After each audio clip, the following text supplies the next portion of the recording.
आपके मार्गदर्शन में उत्तर प्रदेश में 2 नए एम्स और 32 नए मेडिकल कॉलेज की स्थापना हो चुकी है और उसमें इस देवरिया में भी महर्षि देवराहा बाबा के नाम पर भी एक मेडिकल कॉलेज आपके कर कमलों से इसी सत्र में प्रारंभ हुआ है। मैं इस धरती पर आपके आगमन के लिए हृदय से अभिनंदन करता हूं, स्वागत करता हूं। अब देवरिया जनपद वासियों को विशेषज्ञ स्वास्थ्य सुविधा के लिए और यहां के नौजवानों को मेडिकल की शिक्षा के लिए अब अन्यत्र नहीं जाना पड़ेगा, बल्कि देवरिया में ही वो सुविधा यहां के नागरिकों को प्राप्त होगी। इसके लिए आपका आभार व्यक्त करते हुए मैं आपका अभिनंदन करता हूं।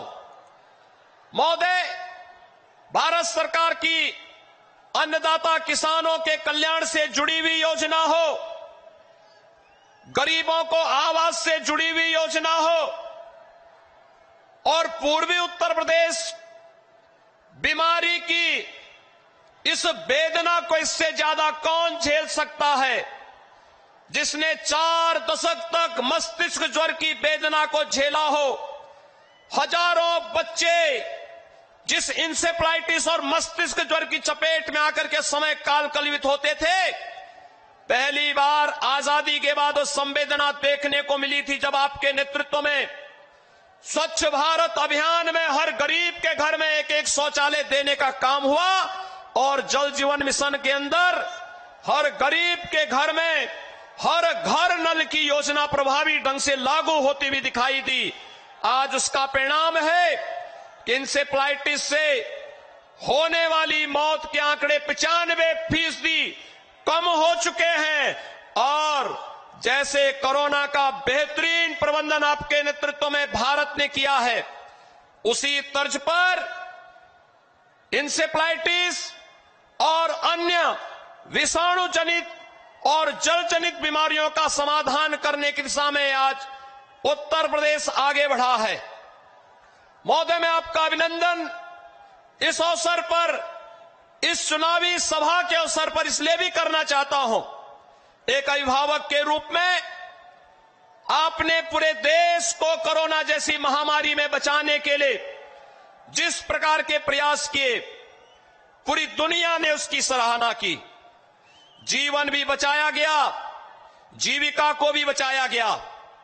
पूर्वी उत्तर प्रदेश का कोई जनपद ऐसा नहीं जिस जनपद में 1 लाख से लेकर 1.5 लाख तक प्रवासी कामगार और श्रमिक सुरक्षित अपने घरों तक न पहुंचे हो और प्रत्येक व्यक्ति तक राशन की सुविधा, प्रत्येक व्यक्ति तक जनधन अकाउंट में पैसे की व्यवस्था, प्रत्येक पटरी व्यवसायी तक भरण पोषण के लिए धनराशि की व्यवस्था हो, या फिर उन्हें कोरोना कालखंड में प्रारंभिक महीनों में फ्री में रसोई गैस के सिलेंडर उपलब्ध कराने की व्यवस्था रही हो, ये सभी कार्य सफलतापूर्वक संपन्न हुए और पहली बार लगा कि एक सामान्य बीमारी में तो कोई देखता नहीं था, महामारी के दौरान सरकार की संवेदना कैसे होती है, वह संवेदना देखने लायक थी। आज के इस अवसर पर जब हम लोग देवरिया की भूमि पर यहां पर आज भारतीय जनता पार्टी के प्रत्याशियों के समर्थन में आदरणीय प्रधानमंत्री जी का मार्गदर्शन प्राप्त करने के लिए आए हैं, भाइयों बहनों, आप भी इस बात को जानते हैं, क्या 5 साल पहले आपको बिजली मिलती थी? बिजली मिलती थी आपको? आज 2017 के बाद आपके यहां बिजली आ रही है। बिजली अगर मिल रही है तो इसका कारण है प्रधानमंत्री सौभाग्य योजना, जिसके तहत उत्तर प्रदेश के 1,21,000 मजरों में न केवल विद्युतीकरण का कार्य संपन्न हुआ, बल्कि 1,43,00,000 परिवारों को निःशुल्क विद्युत कनेक्शन देने का काम भी इस योजना के अंतर्गत हुआ है। भाइयों बहनों, सर्वाधिक खाद्यान्न घोटाला अगर 2017 के पहले आप देखेंगे तो देवरिया, कुशीनगर, बलिया, ये जनपद थे जिनमें सर्वाधिक खाद्यान्न घोटाला हुआ करता था। आज तो आपको कोरोना कालखंड में भारतीय जनता पार्टी की डबल इंजन की सरकार है, तो राशन का डबल डोज भी मिल रहा होगा ना? राशन मिल रहा है कि नहीं मिल रहा है? अपना अगर मिल रहा है तो दोनों हाथ पा करके बोलेंगे, नहीं मिल रहा है तो फिर वो भी बोलेंगे। राशन मिल रहा है कि नहीं मिल रहा है? 2 बार महीने में मिल रहा है कि नहीं मिल रहा है? और दाल, तेल और नमक क्या इससे पहले 17 के पहले भी मिलता था क्या? सपा की सरकार के समय, बसपा की सरकार के समय, या फिर उससे पहले? भाइयों बहनों, यही होती है सरकार की संवेदना।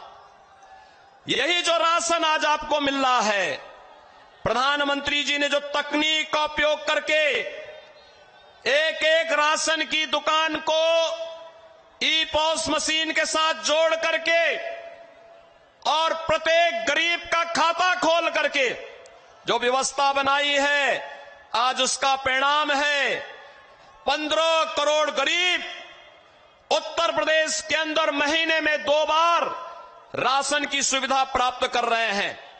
ये वही उत्तर प्रदेश है और ये देवरिया और कुशीनगर का वही क्षेत्र है जहां मुसहरों के पास अपने मकान नहीं थे। आज इन क्षेत्रों में हर गरीब के पास अपना मकान है। उत्तर प्रदेश में प्रधानमंत्री आवास योजना के अंतर्गत 43,50,000 से अधिक गरीबों को आज एक एक आवास ग्रामीण अथवा शहरी क्षेत्र में देने में सफलता प्राप्त हुई है। ये प्रधानमंत्री मोदी जी की गरीब के प्रति, गांव के प्रति, अन्नदाता किसान के प्रति। नाटो के साथ मत जाओ, यूरोपियन यूनियन में नहीं मिलो। बाकी के जो यूरोप में मिल गए थे देश, रशिया के हिस्से से, जो यूएसएसआर के हिस्से से टूटे थे, वो तो यूरोपियन यूनियन में मिल गए, ये ही रह गया था। और ये भी मिल जाता तो जो यूरोपियन यूनियन और नाटो सीधा इसकी बॉर्डर पे आ जाती। जैसे चीन अगर नेपाल को ले ले, चीन तो हमारे सीधा बॉर्डर पे आ गया ना। इसी तरह ही जैसे भूटान पे आ जाए, तो यही हाल है। रशिया नहीं चाहता है कि उसकी बॉर्डर जो है सीधी खतरे में आ जाए। और ये बीच में ऐसा देश था जिससे उनका बचाव होता था, और इसने उसको बहुत चाहा भी, और वो नहीं माना। उन्होंने क्या किया, कॉन्स्टिट्यूशन में बना दिया लिख के कि हमने उसके साथ मिलना है, और इसको जो है रशिया ने स्पेशली जब वो हटे नहीं, तो फिर उसने ये हमले की तैयारी की है।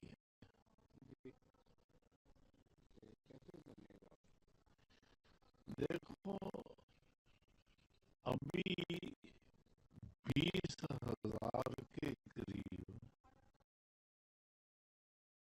आने में 4 चरणों के चुनाव रुझान इस बात को सीधे सीधे इशारा करते हैं।